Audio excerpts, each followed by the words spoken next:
terceiro e último risco dessa unidade, que é falar um pouquinho de campos eletromagnéticos.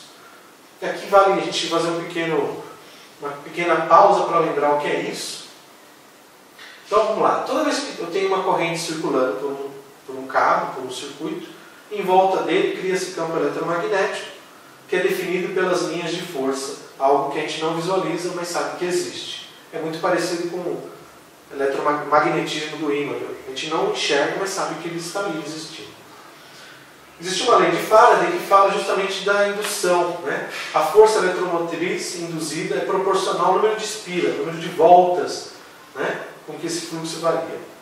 Ao lembrarmos que a corrente alternada passando por um condutor produzirá campo eletromagnético variável, e se existirem em suas imediações condutores desenergizados, nele será induzida uma tensão elétrica. Ou seja, se eu tiver no mesmo circuito, na mesma bandeja, no mesmo eletroduto, cabos que estão ligados e cabos que estão desligados, pela proximidade, pela quantidade de energia, eu posso induzir nesse cabo que está desenergizado uma quantidade de energia que pode vir a causar algum risco. Em cabos de alta tensão, essa preocupação é tão levada em conta que o cabo de alta tensão isolado, que pode estar com vários outros circuitos, não esses cabos nus, o cabo isolado, ele tem em volta dele uma armadura que deve estar aterrada, justamente para que esse campo não seja induzido em outros.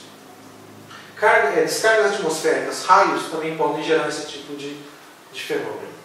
Aqui a gente vê uma situação onde isso é muito criterioso, fica muito evidente. São funcionários de uma distribuidora de energia, onde eles estão fazendo teste numa roupa, que é uma roupa condutiva. É uma roupa que vai fazer com que essa energia, esse campo eletromagnético, seja induzido na sua periferia. Então, é até controverso. Como você vai fazer um profissional da área elétrica que vai trabalhar no circuito energizado usar uma roupa condutiva? É até meio esquisito, fica até meio estranho, mas é justamente para que a energia circule pela periferia dele, né, e a gente consiga equalizar as linhas de força. Eu vou demonstrar mais à frente. Então, é mais ou menos assim. Toda vez que eu tenho um cabo, em volta dele cria-se campo eletromagnético, e esse campo eletromagnético não é visível. Ele provoca vários efeitos, essas linhas a gente chama de linhas de força. Imagina que eu virei esse cabo, agora eu estou olhando ele de frente aqui.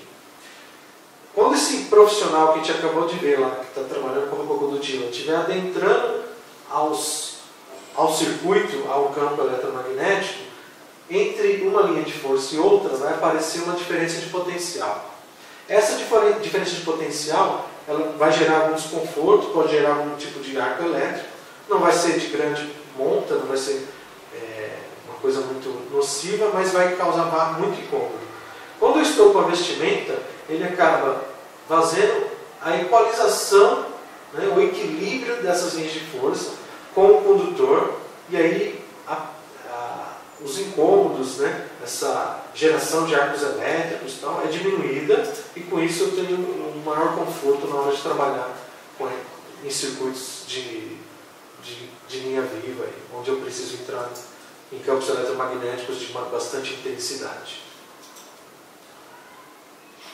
A diferença de campo elétrico e campo magnético. Então, se eu tiver corrente, eu tenho campo... aqui eu tenho campo magnético. Em volta, na casca, na periferia, eu tenho campo elétrico. Então, eu tenho duas situações, né? O campo magnético e o campo elétrico. Por que é importante? Porque a gente tem os detetores de tensão, aqueles que a gente chega por aproximação para verificar se tem energia ou não. Ele funciona muito bem. Porém, se o cabo tiver, por exemplo, cabos de alta tensão, ele tem uma armadura aqui, ele tem uma malha. Se essa malha estiver aterrada, ela acaba matando esse campo elétrico e o meu detetor, mesmo com o cabo energizado, não consegue verificar isso. Isso é uma causa de alguns acidentes bastante relevantes na indústria, onde eu tenho vários cabos e uso o detetor de tensão, achando que eu estou conseguindo medir, detectar esse campo, e eu não consigo, porque o campo elétrico, que é o que o detetor enxerga, ele acaba sendo oculto pela malha né, pela armadura dos cabos que estão aterrados. Então é bastante importante a gente verificar isso. Isso é um acidente com bastante relevância na indústria. Aí muita gente pergunta pra gente assim, mas campo eletromagnético faz mal? Né? Aí, não sou eu que estou falando, a gente tem algumas regulamentações que mostram isso. Né? Muita gente fala que provoca câncer, que provoca leucemia, mas o que a gente precisa é se basear em legislação. Então, logo que o setor de telecomunicações foi privatizado no Brasil, a Anatel, que é a Agência Nacional de Telecomunicações, ela soltou uma resolução normativa. E lá no primeiro artigo diz assim, este regulamento tem por objetivo estabelecer limites para a exposição humana a campos elétricos e magnéticos e eletromagnéticos na faixa de radiofrequência entre 9 kHz e 300 GHz. Você fala assim, mas isso aqui não se aplica a nós, da área elétrica, porque nós trabalhamos em 60 Hz. Tudo bem, a gente está falando, por enquanto, de telecomunicações. Mas ele diz assim, ó, estabelecer limites para a exposição humana. Se eu tenho limite para ficar exposto, sinal que isso pode fazer mal para mim. Então muita gente fica se preocupando, montar uma torre de celular do meu lado da minha casa, faz mal? Obviamente que faz. Porém, existem limites. Então se aquele equipamento está lá, a estação de radiobase está instalada lá, a Anatel, para liberar aquela torre, para que ela funcione, ela faz algumas medições na vizinhança, verifica se está dentro do padrão da resolução e libera ou não. Aqui a gente coloca algumas legislações referentes, né, americanas, algumas referências nacionais.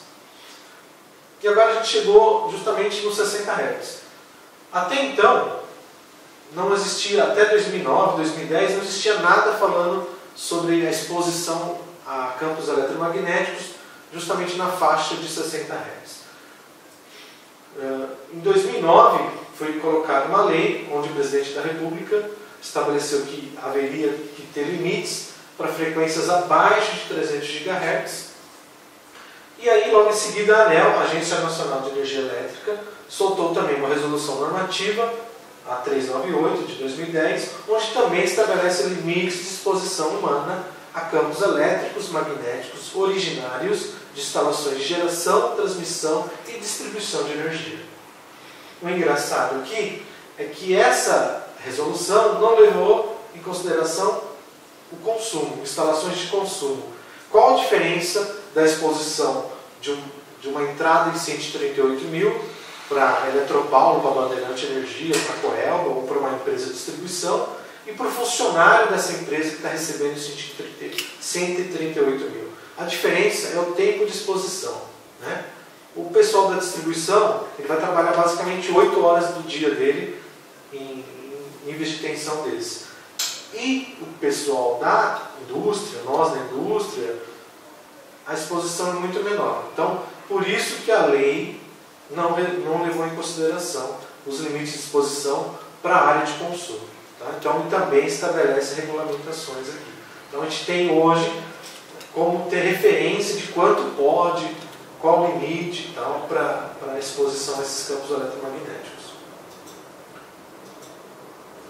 Aí eu tenho vários artigos que dizem que o campo eletromagnético pode provocar fenômenos magnéticos que produzem aquecimento. A gente tem outros fenômenos.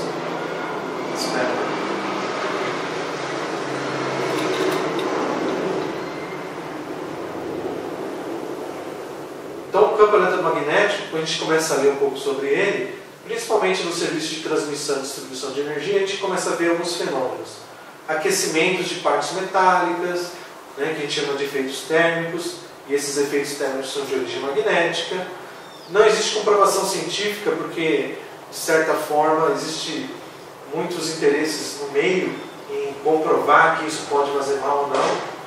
Importante para a gente que, pelo menos no Brasil hoje, a gente tem uma regulamentação que estabelece limites para isso. Tá? Existem também literaturas que dizem que a exposição a campos eletromagnéticos podem provocar desequilíbrios no sistema endócrino do corpo. Então, algumas glândulas produzem mais ou menos enzimas, aí podem provocar alguns problemas. Evidentemente que a gente tem algumas coisas consagradas, né? Trabalhadores que tenham marca-passo, próteses metálicas, que sejam portadores de algum equipamento de saúde eletrônico, devem ficar longe de campos eletromagnéticos de magnitude grande, né? Então a gente tem formas de indução, máquinas de corte laser, as próprias subestações de alta tensão que podem representar risco para esses trabalhadores.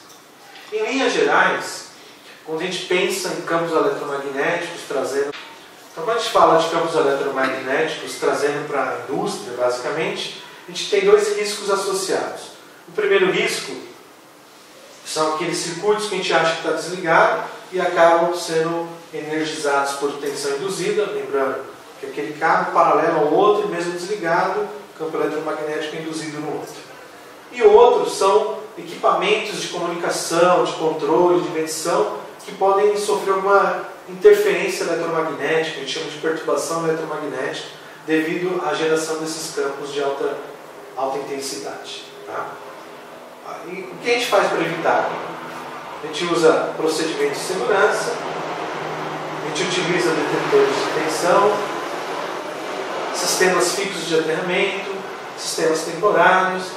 Basicamente, o que eu faço para matar esses dois problemas de campos eletromagnéticos? É basicamente aterrar e proteger.